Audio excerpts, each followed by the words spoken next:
Jack तो कुठं लावायचा, प्रत्येकाने जॅक बघितला लावायची जागा, विशिष्ट प्रकारची मेटलची जागा आहे त्या ठिकाणी तुमचा जॅक लागला पाहिजे. जॅक जर दुसरीकडे जर लागला तर आपली गाडी डॅमेज होऊ शकते. माझ्याकडून हे झालेलं आहे. नवीन नवीन ज्यावेळेस आम्ही चालक होतो, आम्ही फिरायला गेलो गोव्याला, फॅट गाडी पंक्चर झाली.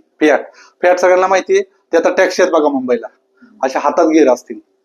ती गाडी पंक्चर झाला, कोणलाही येत नव्हतं. मी फक्त बेसिक शिकलो होतो ड्रायव्हिंग स्कूलमध्ये, आणि माझा एक मित्र होता तो घरी शिकला होता.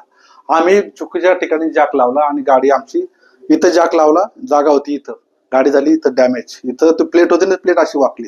इथं जर मी जॅक लावला असतं तर इथं हाडनेच दिलेलं कंपनीने. काय इथं नाही, इथं काहीच प्रॉब्लेम नसता. इथं चुकल्यामुळं इथं गाडी डॅमेज झाली.